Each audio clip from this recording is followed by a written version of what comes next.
Students, आज पढ़ेंगे हम चैप्टर 4 क्लास 6 की elements of a democratic government.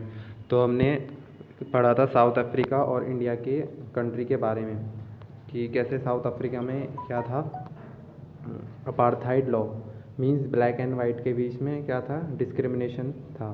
Means जो ब्लैक और वाइट लोग थे वो किस बेस पर डिस्क्रिमिनेशन करते थे, कलर के बेस पर, रेस के बेस पर, और एक दूसरे के साथ ये बातचीत भी नहीं कर सकते थे, मिंगल नहीं कर सकते थे, मींस मिल भी नहीं सकते थे, और इनको कॉमन फैसिलिटी भी ये शेयर नहीं कर सकते थे आपस में।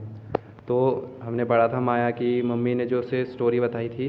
उसके बाद हमने यहाँ पर देखा कि जो नेशनल कांग्रेस के लीडर बने वहाँ पर नेल्सन मंडेला, तो उन्होंने अपार्थाइड सिस्टम के खिलाफ क्या की, लड़ाई करी, और फाइनली वो 1994 में साउथ अफ्रीका से डेमोक्रेटिक कंट्री मिली और वहाँ से अपार्थाइड लॉ भी हट गया। अब वहाँ पे सब इक्वली ट्रीट किए जाने लगे। अब फिर पढ़ा हमने पार्टिसिपेशन, कैसे पार्टिसिपेशन ले सकते हैं लोग डेमोक्रेसी में। तो फर्स्ट ऑफ ऑल क्या है, voting, through voting in election. ठीक है, तो वोटिंग करके इलेक्शन में हम क्या करते हैं, अपने लीडर को रिप्रेजेंट करते हैं। तो इस तरह से हम पार्टिसिपेट कर सकते हैं गवर्नमेंट में। और जो अदर तरीके हैं गवर्नमेंट में पार्टिसिपेट करने के, वो क्या है आपका, क्रिटिसाइज़ गवर्नमेंट, कि अगर सरकार कुछ गलत कर रही है तो आप क्या कर सकते हैं, उसके उनके खिलाफ क्रिटिसाइज़ कर सकते हैं, मतलब उनके खिलाफ आवाज़ उठा सकते हैं, अपने एक्सप्रेस कर सकते हैं व्यूज़, जो भी आपको अगर कुछ गलत लग रहा है। और थ्रू आप जैसे कि रैलीज़ हो गई, धरना हो गया और कैंपेन्स हो गए, इनके थ्रू भी आप क्या कर सकते हैं, गवर्नमेंट में पार्ट ले सकते हैं। नीड टू, फिर हमने पढ़ा था नीड टू रिजॉल्व कॉन्फ्लिक्ट।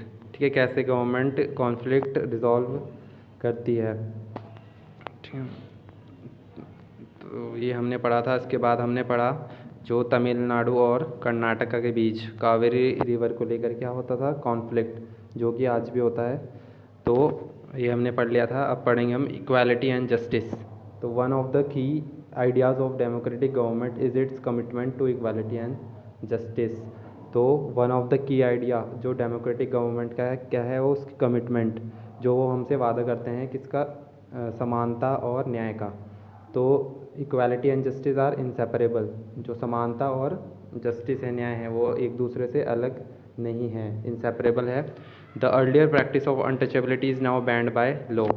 ठीक है, जो पहले अनटचेबिलिटी में छुआछूत की प्रैक्टिस की जाती थी इंडिया में, छुआछूत बहुत कॉमन था, तो अब ये लॉ ने क्या किया है, कानून ने इसे बैन कर दिया गया है। तो जो ये ग्रुप के लोग होते थे, इन्हें एजुकेशन मींस पढ़ाई लिखाई का कोई हक नहीं था।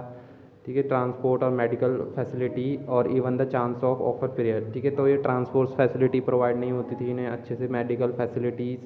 ठीक है, तो ये सब फैसिलिटीज़ प्रोवाइड नहीं होती थी अनटचेबल्स को, और वो प्रेयर भी, मंदिर में कुछ प्रेयर भी नहीं कर सकते थे।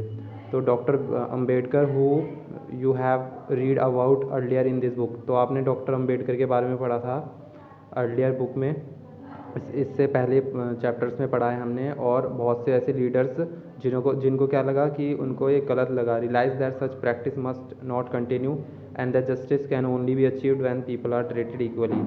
ठीक है, तो उन्हें ये रियलाइज़ हुआ कि ये जो प्रैक्टिस हो रही है ये गलत है और ये आगे नहीं चलनी चाहिए, और and that justice can only, और इंसाफ कब होगा, जब सब पीपल को कब इक्वली ट्रीट किया जाएगा।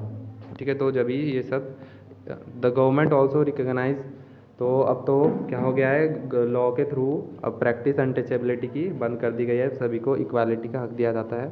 The government also recognise this and make special provision for groups within society that are equal. तो गवर्नमेंट ने क्या बनाए हैं, प्रोविजंस बनाए हैं कुछ उन ग्रुप्स के लिए जो कि सोसाइटी में पहले अनइक्वल ट्रीट किया जाता था। For instance in our society there is a general tendency to value and care for the boy child more than the girl child. और पहले क्या होता था कि जैसे हमारी सोसाइटी में जो बॉयज़ हैं उनको ज़्यादा इंपॉर्टेंस दी जाती थी गर्ल्स चाइल्ड से। This means that society does not value the girl and boy child equally and this is unjust. तो इसका मतलब क्या था कि सोसाइटी में जो गर्ल्स की वैल्यू क्या है वो कम है और बॉय की क्या है, वैल्यू ज़्यादा है, पर ये क्या है, गलत। ठीक है, और ये काफ़ी हद तक अब कम हो गया है, मतलब ख़त्म हो गया अब तो। In this context the government steps in to promote justice by providing special provision that are enable girls to overcome the injustice that are subjected to. तो इसके कंटेक्स्ट में गवर्नमेंट में क्या क्या है, बहुत सारे स्टेप्स निकाले हैं ताकि गर्ल्स को भी क्या मिल सके, जस्टिस मिल सके। तो this is possible that fees for girls might be waived और lowered in the government school और कॉलेजेस। तो अब क्या हो गया, जैसे कि जो गवर्नमेंट कॉलेज हो गए हैं, स्कूल हो गए हैं, अब गवर्नमेंट ने क्या किया है, जैसे गर्ल्स के लिए फ़ीस कम कर दी है, और ऐसे ही बहुत सारी योजनाएं निकाली है, जैसे बेटी पढ़ाओ बेटी बचाओ, है ना। तो अब ये बहुत कम हो चुका है। तो स्टूडेंट्स, आपका चैप्टर कंप्लीट हो चुका है, चैप्टर नंबर 4। Thank you.